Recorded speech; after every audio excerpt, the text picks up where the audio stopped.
हे महाराज श्री नमोस्तु नमोस्तु नमोस्तु, इच्छामि इच्छामि इच्छामि। और इसी के साथ पूज्यवर मुनि श्री संधान सागर जी महाराज जी के पावन श्री चरणों में इस सत्र को आगे बढ़ाने के लिए नमोस्तु पूर्वक निवेदन करते हैं। हे महाराज श्री नमोस्तु नमोस्तु नमोस्तु। आइए प्रथम प्रश्न गुरु चरणों में पूछ रहे हैं दीपक जी जैन चेन्नई से। पूज्यवर युवा पीढ़ी को मुनिराजों के प्रति कैसे आकर्षित करें? देखिए, बहुत अच्छा सवाल है। युवा पीढ़ी को मुनि राजों के प्रति कैसे आकर्षित करें? देखिए, मुनियों के प्रति आकर्षण उत्पन्न करने के लिए हमें दो स्तर पर काम करना चाहिए। सबसे पहले तो मुनियों के स्वरूप का बोध कराना चाहिए और उन्हें सबसे पहले ऐसे मुनियों के निकट ले जाना चाहिए या उनके प्रवचनों से लाभान्वित करना चाहिए जिनकी बातें बड़ी व्यवहारिक और तार्किक होती हो, जिनके वचनों का मनोवैज्ञानिक प्रभाव पड़ता हो। आप मुनि महाराज को एक त्यागी तपस्वी के रूप में ही प्रस्तुत न करें। आप मुनि महाराज को एक मार्गदर्शक के रूप में भी प्रस्तुत करें। उन्हें जीवन विज्ञान के दिशा दर्शक के रूप में प्रस्तुत करें। यदि आप मुनि महाराज को उस तरीके से प्रस्तुत करेंगे तो उनके अंदर एक स्वाभाविक आकर्षण उत्पन्न होगा। फिर वो जुड़ेंगे तो बहुत अंदर से जुड़ेंगे। दूसरी बात, उनको शुरुआत में ऐसे मुनियों के निकट लाओ जो नियम नहीं देते हो। मैं अपना अनुभव बताता हूँ। मैं गुरुदेव के प्रति आकर्षित क्यों हुआ? क्योंकि मुझे बोला गया ये कोई नियम देते ही नहीं। हमने कहा नियम नहीं देते तब ठीक है। और जब निकट आया तो उनका ही हो गया। गुरुदेव से किसी ने एक बार सवाल किया कि गुरुजी, आप सबसे आहार ले लेते हो, कोई नियम नहीं देते, किसी से आहार ले लेते, कुछ छुड़वाना तो चाहिए। गुरुदेव ने कहा, मुझे 2-4 बार आहार दे लेने वाला घर छोड़ने को तैयार हो जाता तो मैं क्या छुड़वाऊँ। अगर शुरुआत में आप ऐसे मुनि महाराज के पास ले जाओगे तो हो सकता है वो दूर हो जाए। मुनियों के प्रति एक स्पष्ट अवधारणा होनी चाहिए। 1995 की बात है, मैं राहतगढ़ में था। विदिशा के एक प्रोफेसर मेरे से जुड़े हुए थे, उनको सागर जाना था और उनके साथ एक युवक था जो बाहर से पढ़कर आया था, जैन था। उसने कहा चलो मुनि महाराज जी हैं, अपन उनके दर्शन करेंगे फिर चले। बोले अंकल मेरा कोई इंटरेस्ट नहीं है, क्या करेंगे महाराज जी की। बोले बेटा चल। तो अब उनकी बात टाल नहीं सका, आया। आकर के वो प्रोफेसर थे, उन्हें जो बातचीत की, बातचीत करने के बाद करीब वो 1.5 घंटे मुझसे बातचीत की। और बातचीत करने के बाद जब उठा तो बड़ा अभिभूत हुआ और उसने कहा महाराज जी आज तो मेरी आंखें खुल गई, आज तो मेरी आंखें खुल गई। वो मास्टर्स करके आया था अमेरिका से। बोला मैं तो सोचा था कि मुनि महाराज के पास जाके क्या करेंगे, वो बात करेंगे, हम उनके पास जाके क्या करेंगे। पर एक मुनि महाराज जी भी इतने प्रैक्टिकल बात कर सकते हैं, मैंने कभी सोचा नहीं था। अरे वो व्यक्ति नियमित आता है। तो आप मुनि महाराज के प्रति आकर्षण उत्पन्न करने के लिए युवाओं में मुनियों को वो चीज़, मुनियों के प्रति युवाओं के सामने वो चीज़ लाओ, मुनियों की वो छवि प्रस्तुत करो जिसकी आज युवाओं को ज़रूरत है। अगर वो बातें युवाओं को दिखेगी तो स्वाभाविक रूप से आकर्षित होंगे, और न केवल आकर्षित होंगे अपितु धर्म मार्ग में स्थिर भी होंगे। अपने बीच में लखनादून से डॉक्टर सुषमा जी जैन यहाँ पर उपस्थित हैं। वे अपना प्रश्न करें। और नमोस्तु महाराज जी, नमोस्तु महाराज जी। महाराज श्री के चरणों में नमोस्तु, चुल्लक जी के चरणों में इक्षामि इक्षामि इक्षामि। महाराज जी, मेरी शंका है कि आजकल हम बच्चों को उच्च शिक्षित कर रहे हैं, लेकिन जब विवाह के लिए संबंध करने का समय आता है तो समाज में मैच मेकिंग में बहुत कठिनाई होती है। तब हमारा मन कई बार अन्य समाज के अच्छे संबंधों की तरफ जाने लगता है। ऐसे में महाराज जी, हम पेरेंट्स क्या करें? शंका का समाधान कीजिए। देखिए, नमोस्तु बात महाराज। बड़ी गंभीर है और इस परिस्थिति से लगभग सब लोग जूझ रहे। बच्चों को पढ़ाना लिखाना अच्छी बात है, और उच्च शिक्षा संपन्न होने के बाद तो इस तरह का मैच बहुत कठिन हो जाता है। मेरी इसमें 2-3 सलाह। सबसे पहली बात तो ये है कि एक परंपरा बदलनी चाहिए। उच्च शिक्षा संपन्न हो, पर पूरी शिक्षा होने के बाद ही विवाह करने की परिपाटी बंद होनी चाहिए। ग्रेजुएशन कर लिया, विवाह का अवसर खोल देना चाहिए, और विवाह के बाद उसे और पढ़ने की खुली छूट देनी चाहिए, पढ़ने का अवसर देना चाहिए, ताकि उससे वे अपने जीवन में आगे भी बढ़ सके और दाम्पत्य में मधुरता भी ला सके। आधी ज़िंदगी तो पढ़ाई में ही चली जाती है। अगर कोई मेडिकल फील्ड में गया ना, तो MBBS करते करते और PG करते करते 30 तो पार हो जाते हैं, उसके बाद ढूंढते हैं, है ना। और आजकल तो यह है कि कोई डॉक्टर बन गई तो उससे अकेले डॉक्टर से विवाह करना नहीं चाहिए, PG वाली मिलनी चाहिए। लोग अपने घर में बहू को कम पसंद करते हैं, नोट छापने की मशीन को खोजना शुरू कर दिए कि हमारी बस बहू वर्किंग होगी, ज़्यादा से ज़्यादा कमाएगी। ये सोच अच्छी नहीं। हमें बहू को घर की वंश वेल के रूप में देखना चाहिए। हमारे घर में आने वाली बहू हमारे वंश की वेल बनकर हमारी वंश की अभिवृद्धि करेगी। जहाँ जो हमारे घर में आकर हमारे घर की सुख समृद्धि का आधार बनेगी, वो बहू है। उन्हें पढ़ाए लिखाएं, पढ़ने लिखने का पूर्ण अवसर दे। लेकिन ये कोई ज़रूरी नहीं कि सब काम अपने पिता के घर से ही सीख के आए। कुछ पति के घर में भी सीखने का अवसर मिलना चाहिए। ये परिपाटी विकसित होनी चाहिए। ऐसा मैं इसलिए भी कह रहा हूँ कि विलंब से विवाह के बहुत सारे दुष्परिणाम सामने आने लगे हैं।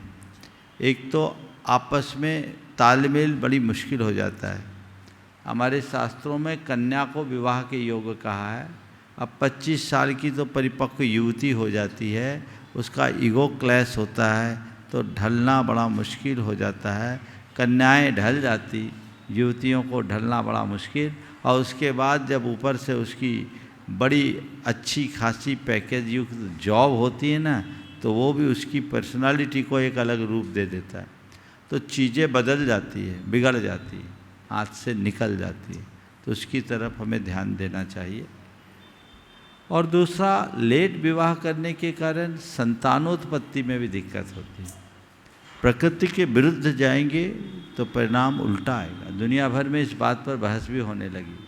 क्यों नहीं इन चीज़ों को हम पुनः प्रतिष्ठित करें और एक ग्रेजुएशन तक की पढ़ाई करें और विवाह के बंधन में बांधें, और उसके बाद वो आगे पढ़ने की आज़ादी दे, काम करने का अवसर दे, वो आगे बढ़े, उनमें प्रतिभा है, ये करा जा सकता है।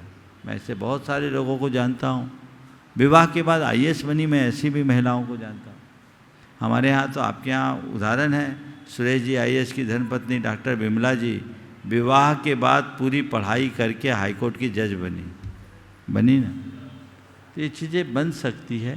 इस परंपरा को आगे बढ़ाना चाहिए और विवाह आदि के संबंधों में लोगों को अपनी प्राथमिकताएं सुनिश्चित करनी चाहिए। उन्हें अपने धर्म को देखना चाहिए, गुण को देखना चाहिए, शील को देखना चाहिए, संस्कार को देखना चाहिए। बाकी बातों को गौण करना चाहिए, तभी आगे बढ़ पाएंगे। नमोस्तु महाराज जी, नमोस्तु। मैं मनीषा जी जैन 1100 क्वार्टर। महाराज जी के चरणों में नमोस्तु नमोस्तु नमोस्तु इक्षामि इक्षामि। महाराज जी मेरा प्रश्न है कि मेरा प्रश्न यह है कि बच्चों की आजकल, फिर से बोलो।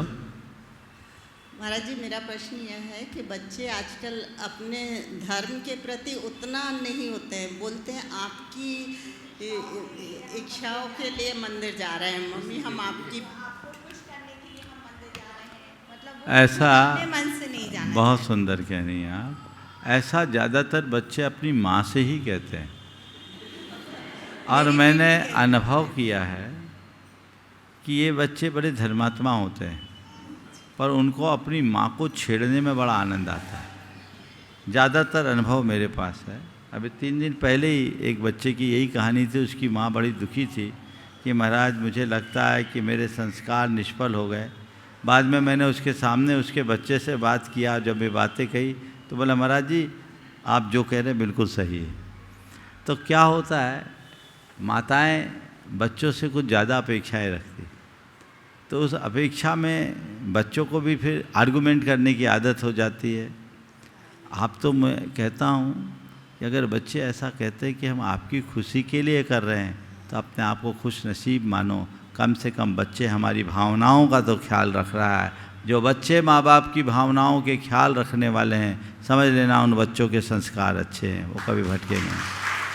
आजकल तो माँ बाप की भावनाओं को लोग कुचल कर आगे बढ़ते हैं।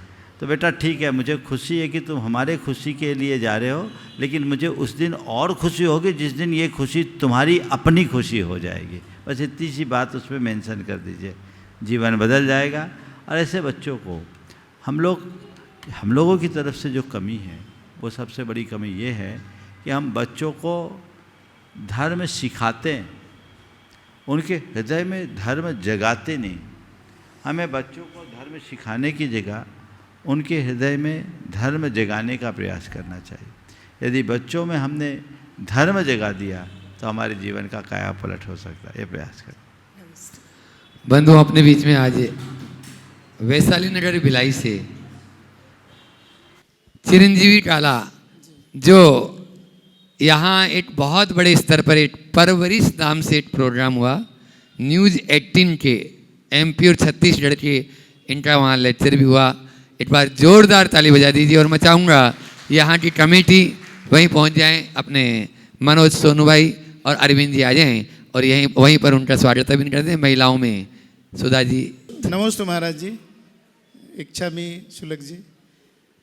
मेरा प्रश्न ये है कि मैं चिरंजीव जैन वैशाली नगर भिलाई से। मेरा प्रश्न ये है कि अभी वर्तमान में जो मेंटल हेल्थ को लेकर युवाओं में, बल्कि हम कहें तो बच्चों में, अब ये बच्चों तक ये बात आ गई है डिप्रेशन को लेकर, और ये सारी व्याधियाँ जो मानसिक व्याधियाँ उत्पन्न हो रही है, इसमें सारे समाज शामिल हैं।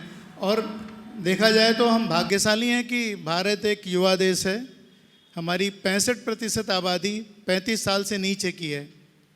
इस स्थिति में जिस गंभीर संकट की ओर हम गुजर रहे हैं, और बच्चे अभी किसी भी हद तक जाकर कुछ भी करने को तैयार हो रहे हैं, इसमें दोष किसका, समाज का या माता पिता का?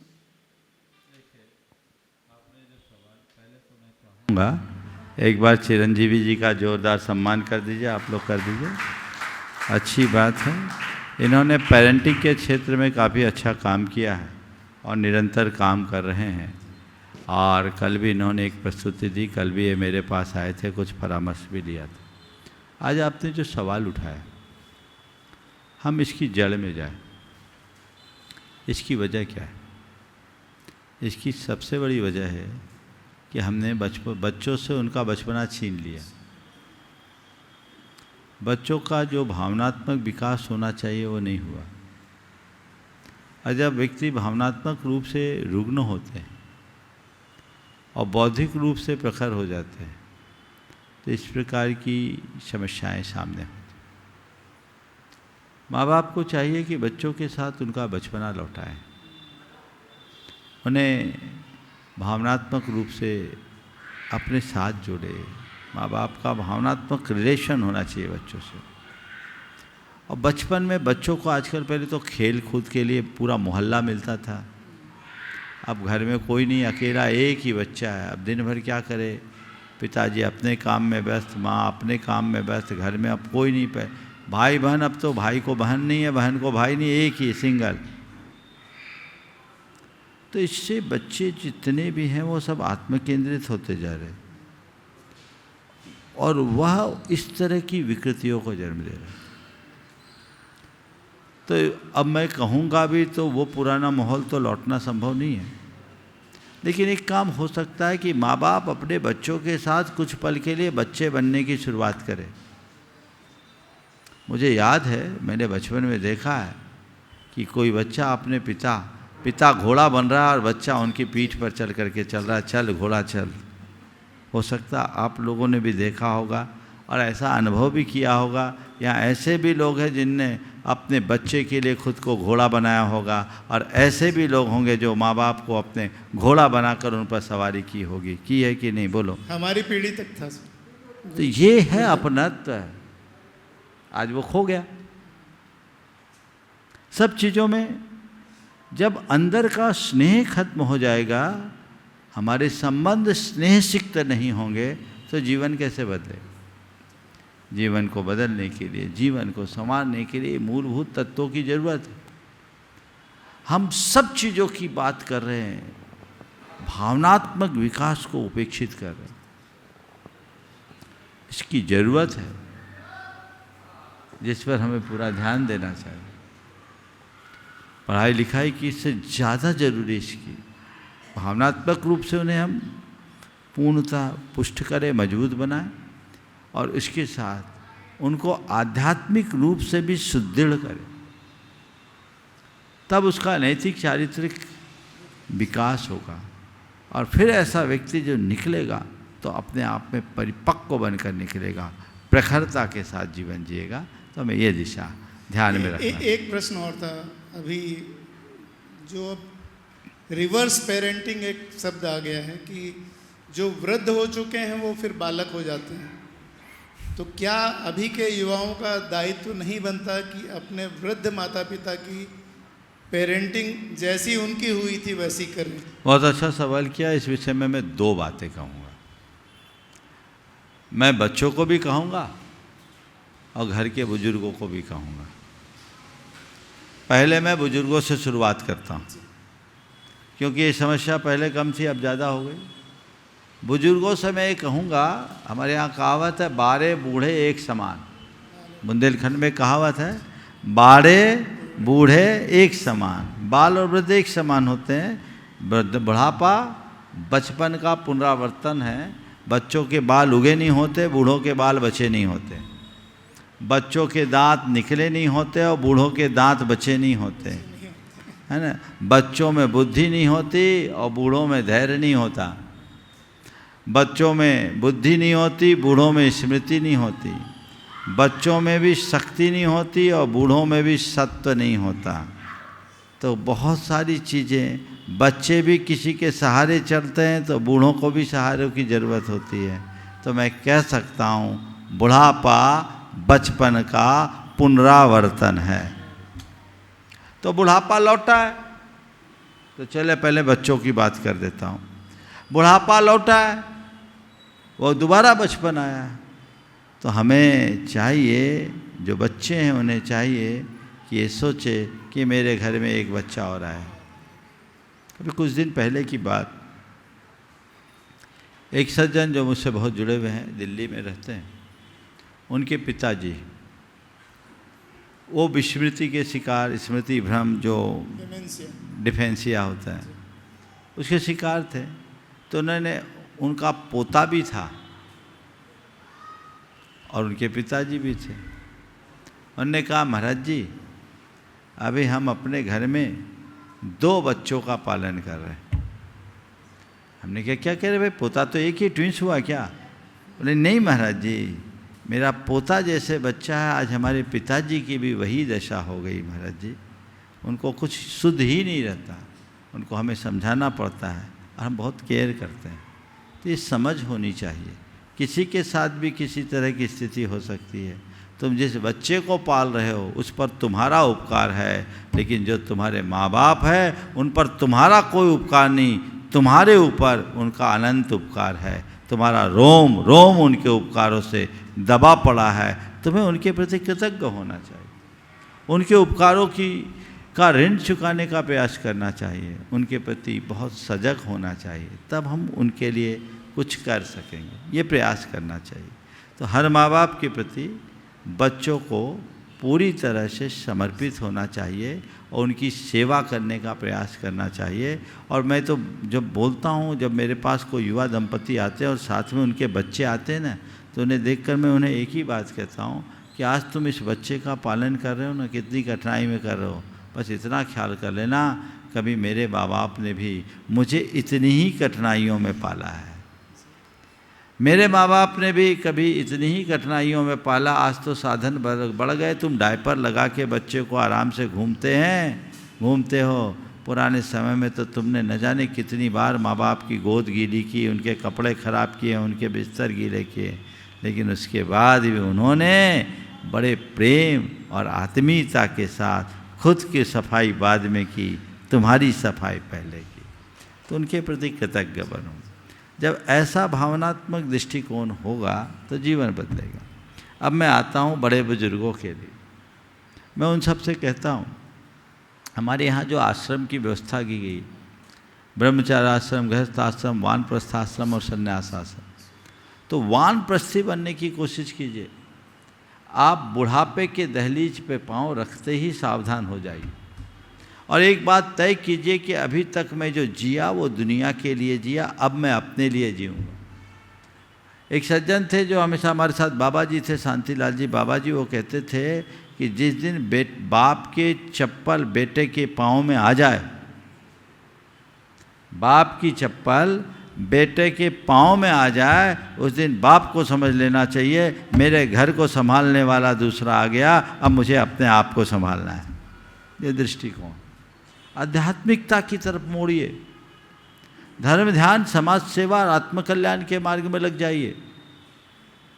आप कभी अशक्त नहीं होंगे, तनाव मुक्त जीवन जिएंगे तो आपके अंदर वैसा उत्साह निरंतर बना रहेगा और आनंद के साथ जिएंगे, नहीं तो दुर्गति के पात्र बनेंगे। मैंने ऐसे अनेक लोगों को देखा है जो शेर की तरह जिए हैं और कुत्ते की तरह मरे, कोई पूछता नहीं अंत में। तो मैं तो चाहता हूँ शेर की तरह जियो हो तो शेर की तरह ही मरो, ये तुम्हारे जीवन की उपलब्धि हो। अंत अशक्त होने की बात नहीं।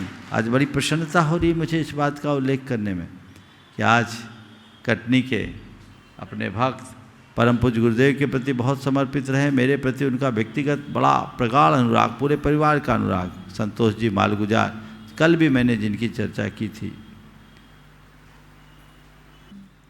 लगभग 92-95 साल की उम्र हो गई, अंत तक वो बहुत मजबूत रहे और नियम संयम के साथ व्रती जीवन यापन करते हुए आज उन्होंने पूर्ण जागरूकता के साथ खुद से इशारा करके अपने वस्त्रों का त्याग कराकर शरीर छोड़ा। बस यम संलेखना तो कल ही दे दी थी, हम ही ने दी थी, और आज से करीब 10 दिन पहले हमने उन्हें सुदृढ़ सागर नाम देकर 10 प्रतिमा का संकल्प दिलाया था। आज आनंद से उनने अपने जीवन की यात्रा पूरी कर ली, पराश्रित नहीं। आप सबसे मैं ये कहना चाहता हूँ, इससे पहले कि पराश्रित हो अपना रास्ता बदल दो।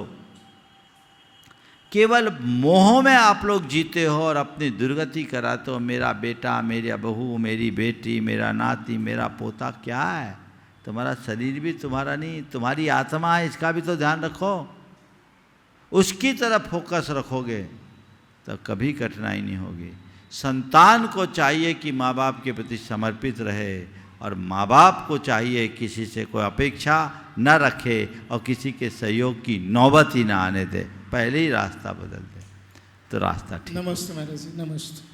तो आज मालगुजार परिवार से मैं पूरे परिवार को कहूँगा कि आपके लिए बहुत हर्ष का विषय है और उनकी जो माता जी है उनके लिए भी कहूँगा आपने बहुत उत्तम पुरुषार्थ किया, उन्होंने खुद आगे हो कर के ये कार्य किया। ऐसे भावों को देखकर अपने मन का वैराग्य बढ़ाना चाहिए, धर्म में अनुराग बढ़ाना चाहिए और सबको यही लक्ष्य रखना चाहिए कि मैं भी इन्हीं की भांति अपना अंतिम समाधि मरण करके अपना आवागमन का अंत कर सकूं। सिद्धार्थ जी सतना वाले, प्रमोद जी और पूरा मालगुजार जी का परिवार, विजय जी विश्व कटनी वाले, ये लोग और विमल जी गया भी वहाँ पहुँच गए। इन लोगों ने उनकी काफ़ी अच्छी देखभाल की और उनकी संलेखना में मार्गदर्शन दिया। पूरा परिवार जिस तरीके से समर्पित होकर के, बहुओं का उल्लेख मैं करना चाहूँगा, जिस तरीके से किया, ये बिरलों में ही होता है, बिरलों में ही होता है। तो ऐसा अंत समय आप लोगों ने जो भाव जगाया, मैं इसकी भूरी भूरी प्रशंसा करता हूँ। बहुएं भी आ गई, बेटियाँ भी आ गई, लेकिन संयोग आज सुबह सब मंदिर में थे, वे अकेले थे, परिवार का एक भी सदस्य पास में नहीं। और वो इशारा करते हुए बोल रहे हैं हटाओ हटाओ हटाओ, बोलना तो जान ही रहा था, हटाओ हटाओ हटाओ। और उनने उनके वस्त्र आदि को हटा के बिठाया और बिठाकर दर्शन करके भगवान के आए और पूरी वंदना की। और उसके बाद जब उनने कहा ये सब हटाओ, वस्त्र आदि को हटाया, जप मुद्रा में बैठ करके उन्होंने बहुत विशुद्ध परिणामों के साथ देह परिवर्तन किया। ये इनके जीवन की एक बड़ी उपलब्धि है। मैं पूरे परिवार को भी आशीर्वाद देता हूँ। उनने कटनी जैन समाज का लंबे समय तक नेतृत्व किया। कटनी समाज के लिए भी बहुत गौरव का विषय है। मैं सबको आशीर्वाद देता हूँ। प्रेमी जी भी अभी 2 दिन पहले उनसे मिल के गए थे, यहाँ से जाने ही वाले थे, पर आज ही खबर आ गई। तो यही संयोग है बंधुओं, मैं सभी से ये कहूँगा, सबका एक ही लक्ष्य होना चाहिए, मेरा अंतिम मरण समाधि तेरे दर पर हो। ये भाव सबके मन में जगना चाहिए। और अब मैं बुला रहा हूँ रमेश जी नायक, 1100 क्वार्टर, जो अपर आयुक्त रिटायर्ड इंदौर, तैयार है। नमोस्तु नमोस्तु नमोस्तु। शुल्लक महाराजाओं को इच्छामी इच्छामी इच्छामी। गुरुदेव, मेरा प्रश्न बहुत मतलब हमारे समाज के लायक सभी के लिए है। हम लोग कायोत्सर्ग करते हैं तो हमारी जितनी पूजा पाठ होती है उसके पश्चात कायोत्सर्ग किया जाता है, लेकिन कायोत्सर्ग की महत्वता और उपयोगिता के बारे में कोई नहीं जानता है, करते जरूर हैं। दूसरा महाराज जी, इसमें समय सीमा लोगों को निर्धारित नहीं है, कोई 10 सेकंड में पूरा करता है, कोई 30 सेकंड में, और कोई 1 मिनट में पूरा करता है। तो कृपया मार्गदर्शन दें कि इसमें सही तरह से किस तरह कायोत्सर्ग किया जाए। देखिए, कायोत्सर्ग आत्म जागरूकता का एक सबल आधार है। जैन धर्म में शरीर और आत्मा की भिन्नता का बोध करा है।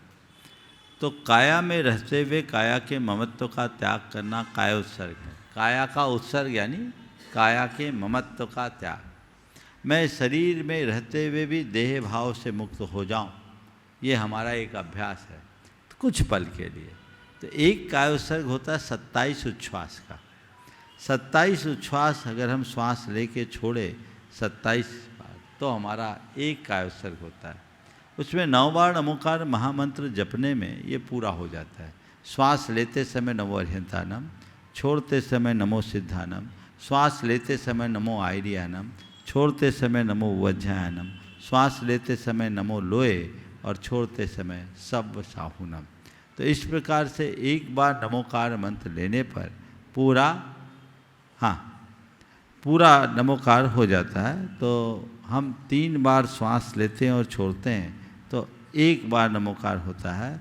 9 बार लेने पर पूरा एक कायोत्सर्ग 27 बार का होता है। हमें इसी तरह लेना चाहिए, जिसका समय लगभग 35 से 40 सेकेंड तो लगना चाहिए।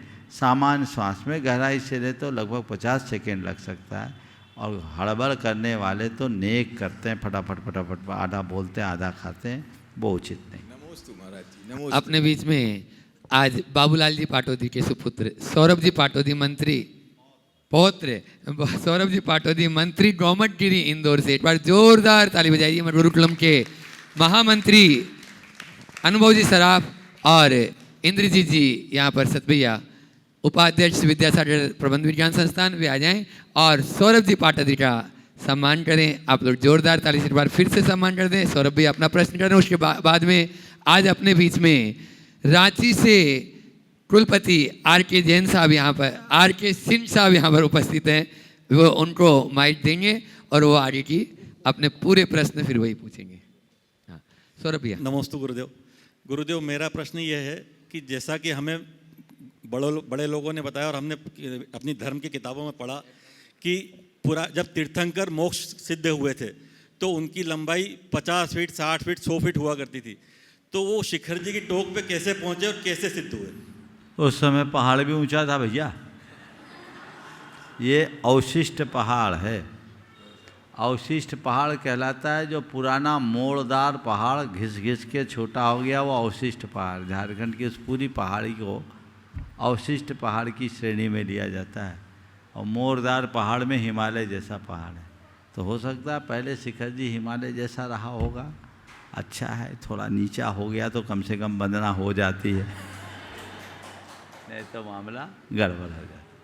नमस्ते। और मैं बुला रहा हूँ आर के सिंह साहब, कुलपति रांची विश्वविद्यालय, और उनके स्वागत के लिए मैं प्रेमचंद जी प्रेमी अध्यक्ष से दयोदय गौशाला और शिरोमणि सरस्वती गुणायतन और साथ में ही जितेश जी जो प्रचार मंत्री हैं दयोदय गौशाला के, वे आ जाएं। और आज अपने बीच में जो अतिथि आर के सिंह जी यहाँ पर उपस्थित हैं, उनका अभिवादन और सम्मान करेंगे। आप लोग जोरदार तालियों से आर के सिंह जी, कुलपति रांची विश्वविद्यालय का, और आप उनके विचारों से भी अवगत होंगे।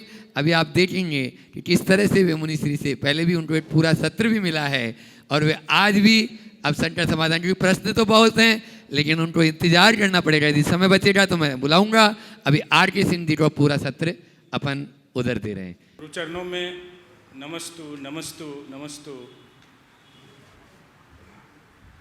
महाराज जी, मन बड़ा ही भावुक होता है और साथ ही साथ आपने आचार्य श्री विद्यासागर जी की जो विरासत है, उस विरासत को बहुत कम समय में, उनके ब्रह्मलीन होने के समय हम लोग उपस्थित रहे और उस उनकी विरासत, उनकी लिगेसी को जितनी मजबूती और जितनी तत्परता दिखाते हुए भोपाल में भी प्रतिभा स्थली का उद्घाटन कराया, उसकी स्थापना कराई, उसके लिए मैं अपनी ओर से और समस्त देशवासियों की ओर से आपका अभिनंदन करता हूं, आपका नमन करता हूं। इतना ही नहीं, आपने माताओं के अपेक्षाओं के अनुसार उनके बच्चे प्रतिभा स्थली में पढ़ते हुए एक अच्छे आचरण और एक संपूर्ण मानविकी के रूप में स्थापित हों, विकसित हों। उसके साथ ही आपने एक बहुत बड़ा काम किया। मैं जब अपनी ऑटोग्राफी लिखूंगा तो निश्चित रूप से उसमें लिखूंगा कि आपने विद्यासागर जी महाराज की विरासत को बढ़ाते हुए उस प्रतिभा स्थली को ग्लोबल स्टैंडर्ड तक पहुंचाने का काम किया। इसके लिए आपका नतमस्तक है। इसके साथ ही हमें लगता है कि पारंपरिक मेडिसिन, दवाइयाँ और आयुर्वेद, इन जो अभी के जो मॉडर्न मेडिसिन हैं, जिसको हम लोग एलोपैथ कहते हैं, तो आपको एक और भी हमारे देश के लिए, लोगों के स्वास्थ्य के लिए, क्योंकि इस बार का जो योग अंतर्राष्ट्रीय योग दिवस हुआ, उसमें माननीय प्रधानमंत्री जी ने उसके थीम रखे कि संपूर्ण भारत, संपूर्ण विश्व और उसके कि इंटायर अर्थ, उसके साथ उन्होंने एक शब्द जोड़ा कि इंटायर हेल्थ ऑल्सो। तो आज हम सब, हमारा देश, ब्रह्मांड, विश्व, वह इन समस्याओं से बहुत ही जूझ रहा है। मैं आशा करता हूँ और आपके मुखारबिंद से ये सुनना चाहता हूँ कि जिस तरह आपने प्रतिभा स्थली का एक विश्व मानक रखा, उसी तरह आने वाले दिनों में आप MBBS अस्पताल और कॉलेज की तरफ न जाकर ज़्यादा ध्यान आयुर्वेद की तरफ देंगे, ताकि यह जो उपचार होगा वह किसी दूसरी समस्याओं को जन्म नहीं देगा, बल्कि उनके स्वास्थ्य का एक संपूर्ण समाधान खोजेगा। ओह, पहले तो मैं चाहूँगा आर के सिंह साहब का आप सब जोरदार अभिनंदन करें। ये हमारे देश के एक प्रख्यात शिक्षाविद हैं, परम पूज्य गुरुदेव के बड़े चरणानुरागी रहे हैं और शिक्षा नीति के निर्धारण में इनकी बहुत महनीय भूमिका रही है। मेरे ख्याल से भोपाल में इनका मेरे पास इस शंका समाधान के सत्र में शायद दूसरी बार आना, तीसरी बार।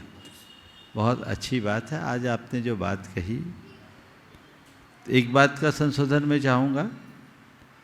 मैंने अभी प्रतिभाशाली के क्षेत्र में कोई उल्लेखनीय कार्य नहीं किया। गुरुकुलम की यहाँ स्थापना हुई, जो हमारे समाज के बच्चों के लिए, होनहार बच्चों के संपूर्ण शिक्षा को यहाँ पर संभाल रहा है। परम पूज्य गुरुदेव की बड़ी उदात्त दृष्टि थी। आप तो स्वयं उनसे निकट का सानिध्य पाए हो। उनके विचार बहुत विराट थे। आज से 5 वर्ष पूर्व जब मैं नेमावर में मिला था तो उनसे मैंने कुछ मार्गदर्शन पाया था और मैंने तब देखा था कि हमारे गुरुदेव का विजन क्या है। मैंने तय कर लिया था कि अब हमें कुछ नहीं करना है, गुरुदेव के विजन को ही अपना मिशन बनाना।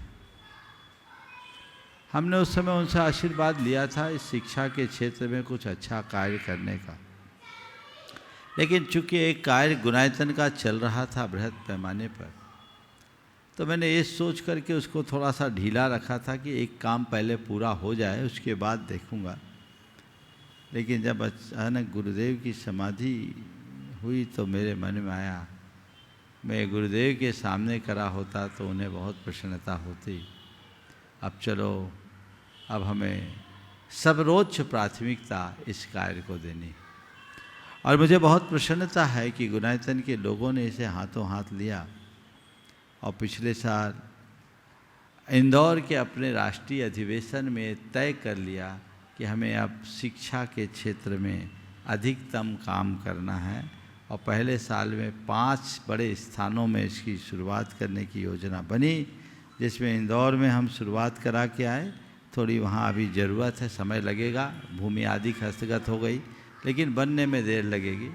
पर भोपाल में एक अच्छा सहयोग बना, क्योंकि आचार्य विद्यासागर संस्थान यहाँ पहले से चल रहा था और वहाँ अच्छा छात्रावास सुलभ था। तो हमने कहा यहाँ तो शुभस्त शीघ्रम समाचरेत, और उसी लक्ष्य को ध्यान में रखते हुए श्री विद्या प्रमाण गुरुकुलम की यहाँ स्थापना हुई।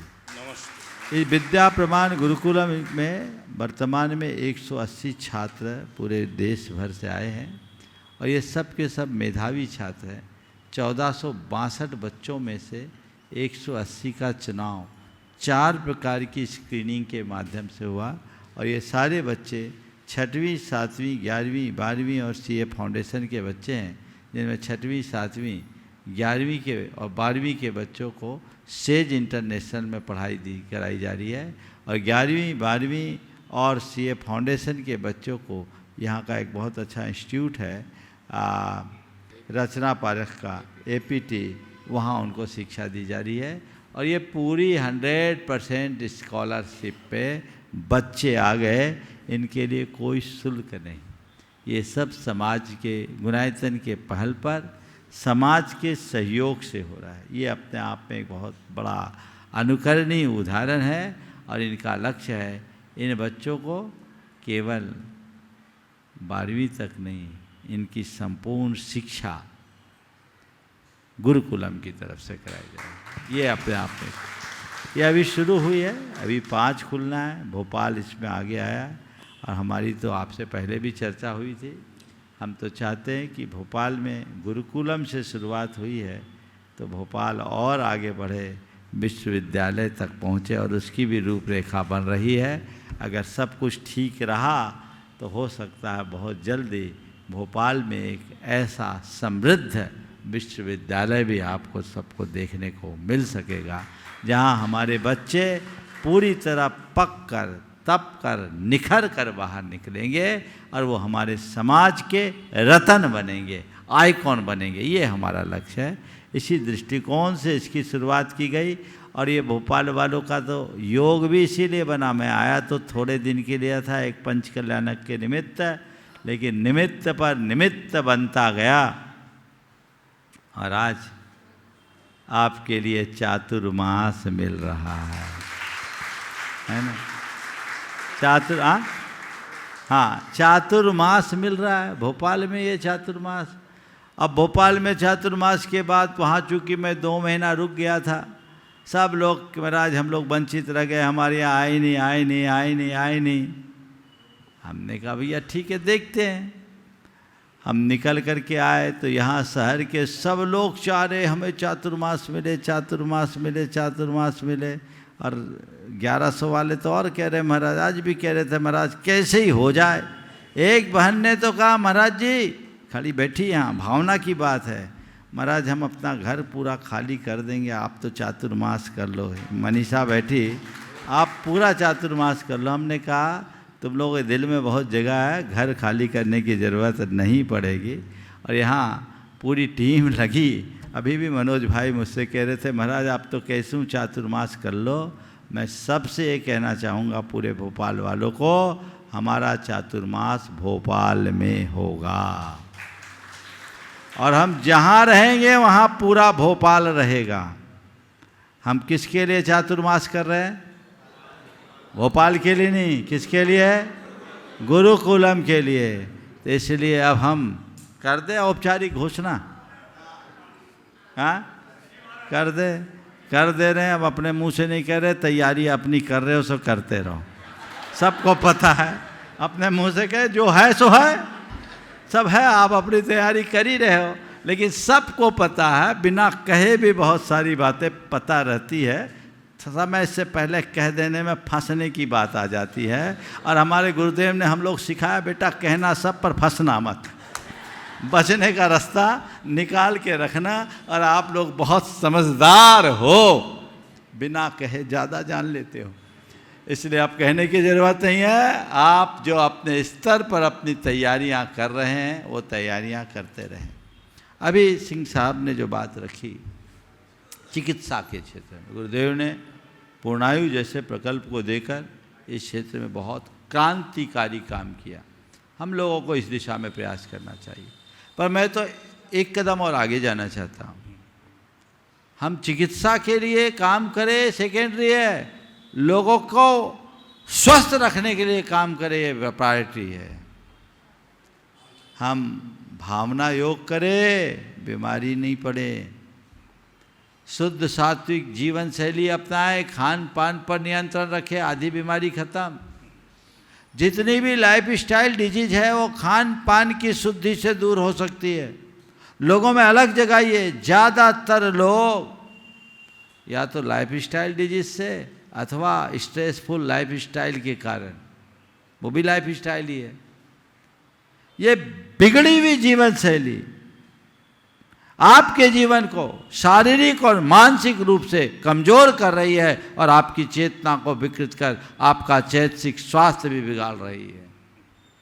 मैं आपसे कहूँगा कि ये तीनों प्रकार के स्वास्थ्य को, चाहे वो शारीरिक स्वास्थ्य हो, चाहे वो मानसिक स्वास्थ्य हो, चाहे वो चैतसिक स्वास्थ्य है, ये तीनों प्रकार के स्वास्थ्य को ठीक करने में भावना योग एक कारगर निमित्त है।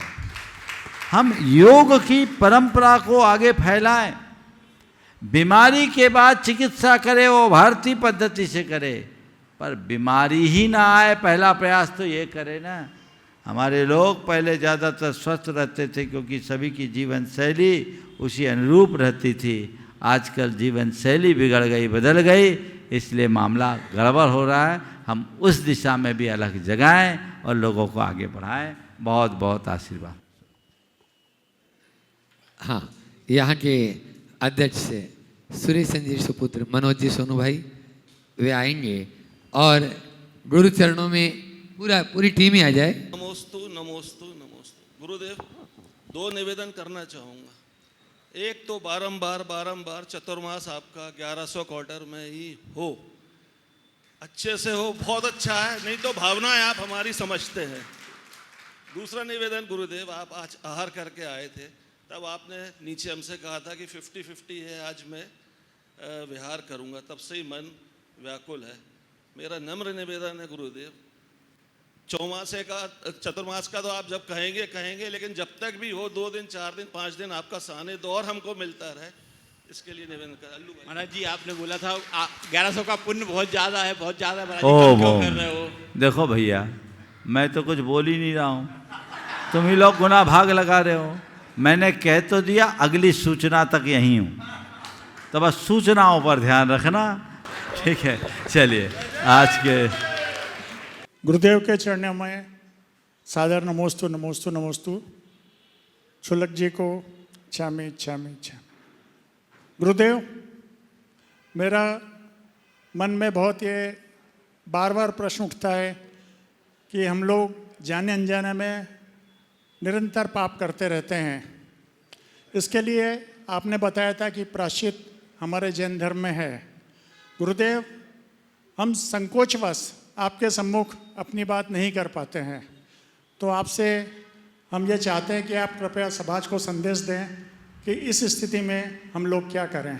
देखिए, अगर मन में अपने द्वारा किए गए कृत्यों के प्रति किंचित भी ग्लानि हो तो सर्व संकोच को त्याग कर गुरु चरणों में अपना निवेदन प्रकट करना चाहिए।